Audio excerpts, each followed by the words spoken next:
When looking for my first topic to discuss on my new channel, I looked for an appropriate topic. Something with good market appeal for the media-consuming public. Something that I myself could resonate with and offer an honest and new opinion onto the YouTube masses. But then I remembered that RWBY Volume 6 was coming out and thought to myself, hey, well isn't that a nice dead horse to beat? RWBY is an Eastern-inspired animated fantasy show from the web series creators Rooster Teeth of Red vs. Blue fame. Originally the thought child of the late Monty RWBY has since grown a large and dedicated fan community, branching from the show to spawn off a spin-off comedy show, video games, figurines, comic adaptations, merchandising, where the real money from the movie is made, and a board game. Anytime now. And has since been said to eclipse Rooster Teeth's flag show of Red vs. Blue. So how is the show in question? RWBY follows the adventures of Jean Arc. Ruby Rose, a young wide-eyed optimist cosplaying between Red Riding Hood and Maka Auburn from Soul Eater, and the other members of Beacon Academy's Team RWBY. White Schnee, an heiress to a resource robber baron. Blake Belladonna, a member of a parallel race called Faunis, furries, who is also a former racial advocate, extremist, and daughter of the furries president. And lastly, Yang Xiaolong, the elder half-sister of RWBY, despite having little physical similarities, and, Miles, Carrie, and Monty described her as being very similar to me, so I kind of just took it as, okay, well, I'm going to pretend that this is me, and I'm just going to voice it like I would voice it. Together, Team RWBY occasionally fights monsters known as Grimm, fights terrorists, and unveils the plot of an evil organization. Or the plots of an evil organization unveil around them. It's one of the two. So in case it wasn't apparent, I have a less than neutral view of RWBY. Boo! You stink!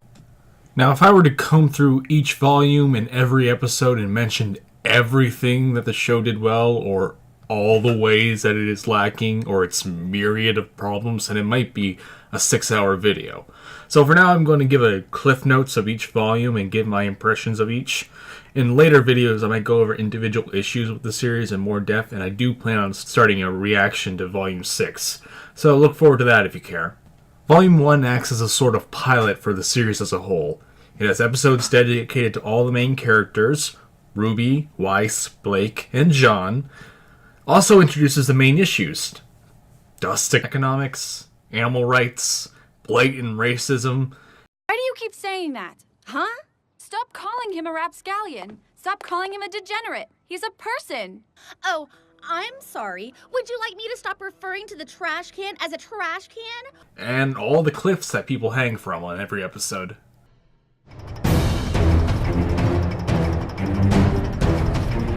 Volume 2 takes a genre change. RWBY goes from slice-of-life adventure show to almost an investigation tone in Volume 2. Where Volume 1's antagonist shows up in Episode 1 and in the last episode, Volume 2 focuses more on finding Roman and dealing with him. Or at least Blake focuses on this. I don't understand how everyone can be so calm. You're still thinking about Torchwick? Torchwick, the White Fang, all of it. Something big is happening and no one is doing anything about it. And since everyone else is more focused on the school dance, it actually makes Blake come off as paranoid or overly anxious. But there is actually a rising action in Volume 2 with its climax, and it does build to it. So I guess that's a step up from Volume 1. And Volume 3 is where everything takes a darker turn, and it's the reason why everyone now expects dark and dramatic turns on every corner, even though the most depressing thing in recent memory is maybe Leo's death. I'll do anything. It'll be useful. Please! Please! Please! And that's also kind of debatable. It has the tournament arc, where everyone is excluded for arbitrary reasons to make it individual one-on-one fights. It also has a really bad case of injecting multiple MacGuffins into the series that don't seem natural to the original plot of the story, and in fact are different from the original plan, according to Miles. Truth be told, the Maidens were not an idea from the very, very, very beginning of RWBY. We talk about that a lot. It was like we knew from the very beginning we wanted X to happen. This was not one of those things. Between volumes 2 and 3, Monty had an idea for something that he kind of wanted to change about the original story, and it was this idea of these maidens. It was really stressful. I remember worrying like, is it going to feel like it came out of nowhere and blah, blah, blah, and I don't know, maybe it does, but... Volume 4 is the first volume in the production after Montion's death during the production of Volume 3, and it shifts from Poser to Maya, which the animation is prettier at points, but you do see a bit of the technical growth spurts acting up. For this volume, the main girls have been separated because of the plot, and each of them has their own Game of Thrones style theater of plots.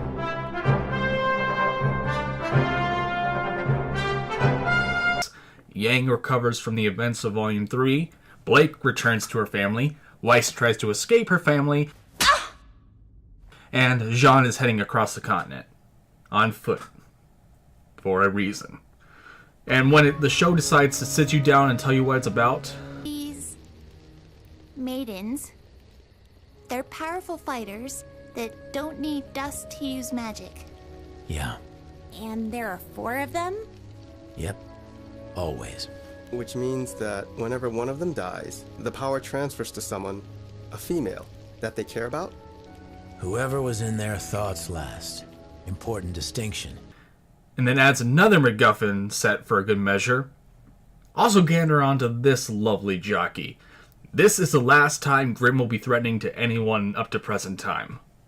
Volume 5 is where they realize that John's group is way too far ahead of the plot and thus must wait for the whole party to join before passing the checkpoint. Wait, what? It also has the distinction of having the plot hit the show like a train onto a school bus. While Yang and Weiss get to Mistral and Blake gets petitions to stop ISIS, Jean and his team are being trained by a character who has all the answers to all their questions. Very astute, Miss Rose. I was wondering who would be the first to ask. But acts like Gary from RWBY Season 3. Gary, you mean to tell me you could have turned off the bomb this whole time, and you didn't say so? And don't say I didn't. You didn't test. Frickin' dirtler. Volume 5 also does what any good multiplayer game does, and nerfs all the dangerous or competent characters until they're completely unplayable.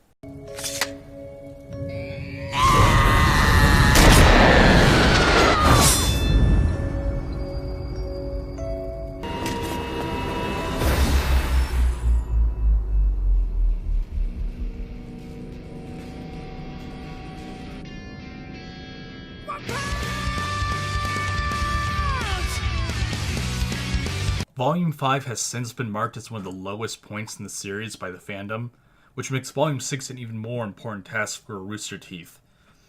Rooster Teeth has been loading much more shows on their docket, like Camp Camp, Genlock, which is coming out in 2019, and Nomad of No One Watched It. Now I want Rooster Teeth to succeed. Hell, I want RWBY to succeed. Because the world of Remnant...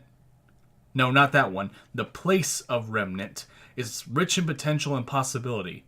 Which is why I believe there is such a well-developed fanfic and rewrite section in the RWBY fanworks. Because Remnant is a cool catch-up stain. We all want to see cool stories told there. And here's hoping. I'm E. Rose. Thanks for watching.